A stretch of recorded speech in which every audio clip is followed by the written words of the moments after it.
On the 3rd of December, Bev proposed a talk between he and I on Jose's live stream. He even showed me that he was actively pursuing this. I also sent an email to Jose acknowledging that I would be there. But did Bev show?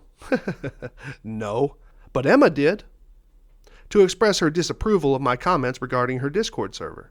Comments surrounding the conduct of Emma, Bev, and Alex when Bev and Alex tried to interfere with my personal life, aka doxing. Link below. Then I asked Emma why she showed up, but not Bev as intended. This was her response. I guess I'm wondering why you came and he didn't. He doesn't have this Google thing, and I've literally just downloaded it just so I could come and speak. Yeah, man, I really wanted him to answer my question. So if Bev doesn't have Meet, then why was it that he was on Meet with me on Jose's? Link below. So that was a dishonest defense from Emma about Bev running away from the discussion that he wanted to have. But I stayed on for about 2 hours answering multiple questions from various visitors on Jose's stream.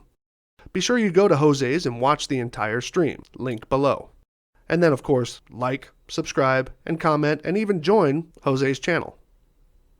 In the end, I gave a short summary response to several claims and accusations against my analysis of various topics which I was going to present to Bev had he actually decided to show up. This is that summary.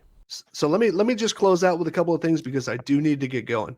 I'm going to call it. First thing that I want to say is back out to Bev. Bev said that I pocketed the money for my test. Just prior to this stream, I ran down into my basement and took this photograph. Whoa, that's awfully big. Took this photograph in my basement. Here's all my vertical poles still. Here's all my 1,600 meters of tubing. This is this box right here was the box I took out on site. That's got my clips, my pump, my marker light. That's all in there. The chairs that I brought out.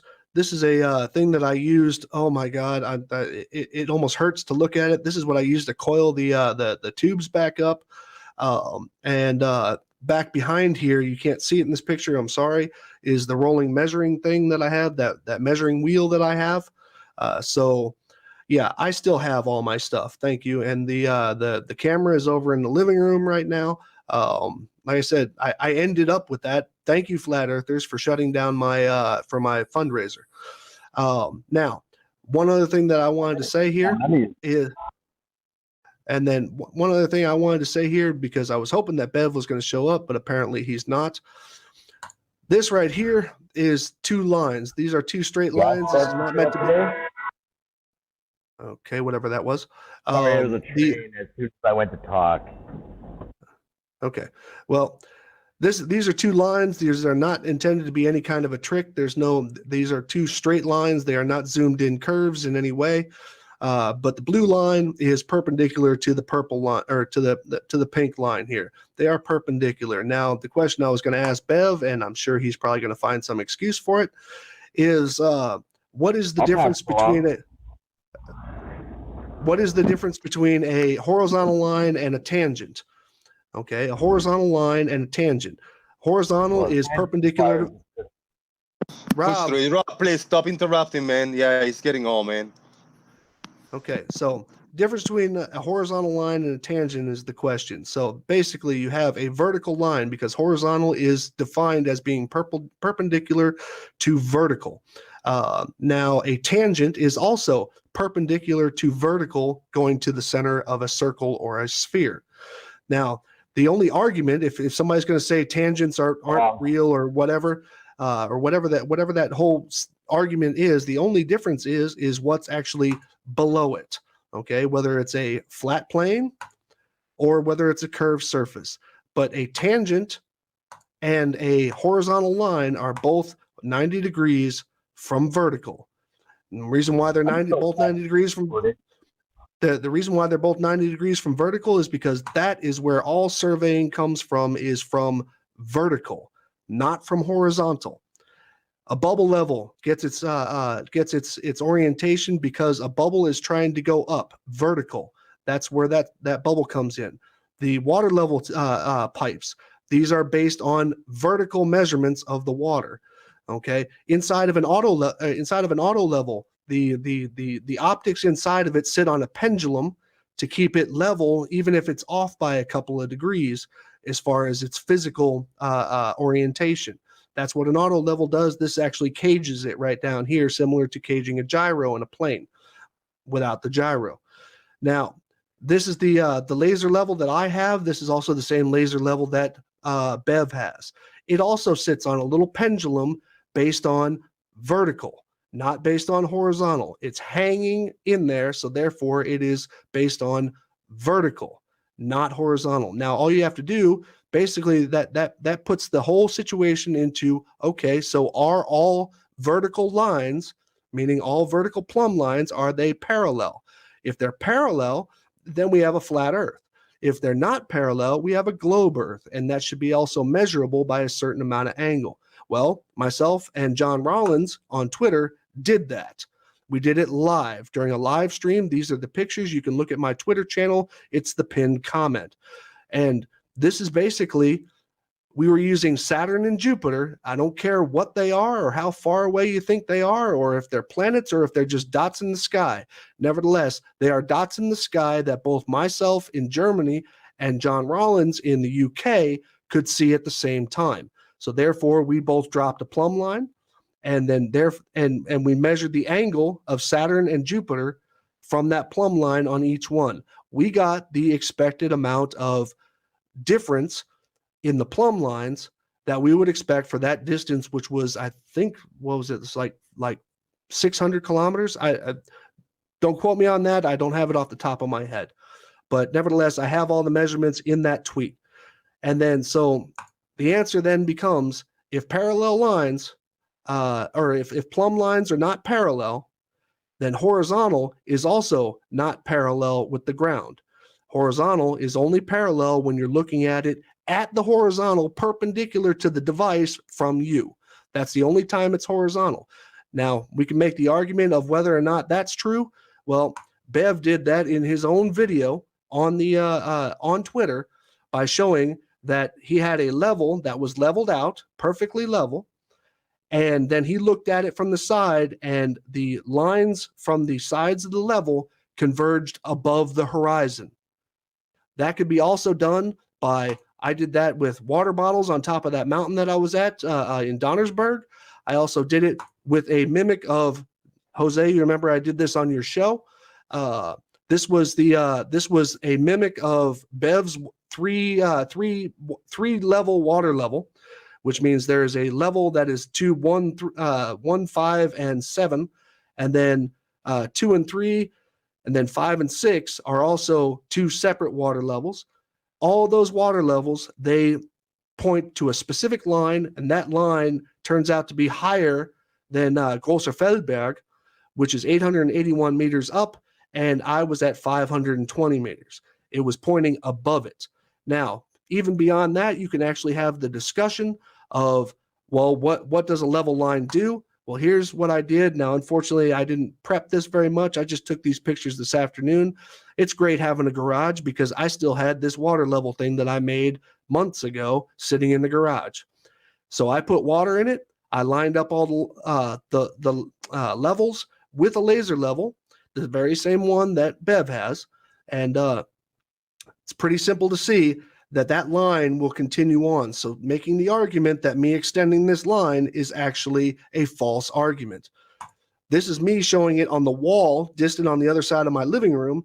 And if I line it up on one side and I line it up to the other side, this makes a straight line across. So extending a line out, that can go out to an infinite distance. Same thing with looking at it from the front. Okay, here's my laser level actually looking at it. And see, it's sitting on a pendulum inside because even my laser level was off by a little bit, but it was actually looking at a level line because it sits on a pendulum because it auto levels. So pretty much anytime you look at one of these images that's looking through an auto level, it's looking the exact same way. It's looking out over a level line straight ahead. I don't care if you can measure a millimeter on it. That's not the point. You can still see that distance. And because you can see that distance, this is telling you where that level line is. And if that level line is not matching something at a further distance at the same elevation as you, then you're watching drop happen due to curvature. It's pretty simple stuff, guys. And now as far as the not being able to determine curvature with straight lines, well, look up any geoid. This is a sphere made with all straight lines. Pretty simple. And if you don't think that matches reality, go to Epcot Center. You'll see it right here. Jose, you've probably seen this before. Unfortunately, now they got that big stupid Disney thing hanging off the side of it. But this right here is proving the exact same thing. So, and this all coming from the guy that, like I said, tried to use my footage and tried to use my diagrams, claiming that my test was his way back in February. And the same guy who, using an auto level, I had to block out his son because he didn't want his son on there, even though he was actually the person who posted the picture. But the stadia lines here, he said this was 60 meters, and he measured it out. Turns out, if you look at the stadia lines, the centimeters equals the meters, and he's basically at about 53 meters out. So he couldn't even get that right. So, and by the way, Bev, I just thought I'd say this. The whole thing about me calling you a fraud, you think that that has something to do with financial gain? While a type of fraud is for financial gain, it's also for personal gain. Okay, so that's even in the definition, seeing that you like definitions so much. And if you look up these two words, fraud and fraudulent, now you know why I say your test is a fraud and, is fraudulent and you are a fraud. So anyway, that's all I really had. And if anybody wants to see the other stuff that I have as far as what he should be measuring for at 100 meters or 200 meters out, I made a video on this. It's the most recent video on my channel. Go ahead and take a look at it. I think somebody else actually quoted it into the chat, but I can't be positive on that.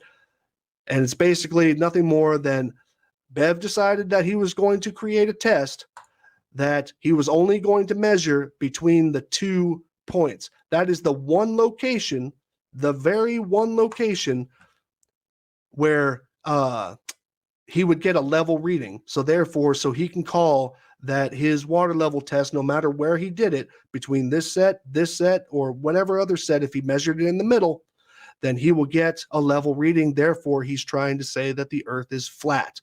And when he got asked by Brandon, what would happen if he put it in the middle to see if it would make the same line as these two lines and these two lines, what Bev said was that all he would have to do is put it in the middle, and then his exact words, you just get rid of the middle one, and now he's in the middle again, getting a level reading. So it's a fraudulent test. Bev, you're a fraud, and I don't care if you don't like it. So anyway, Jose, I really appreciate you having me on your show today, bud.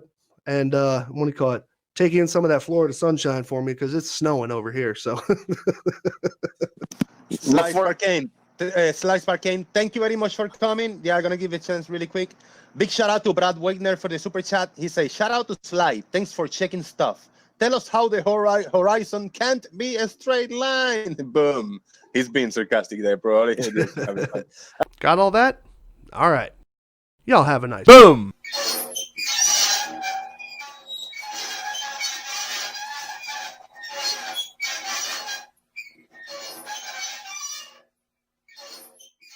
Oh my God.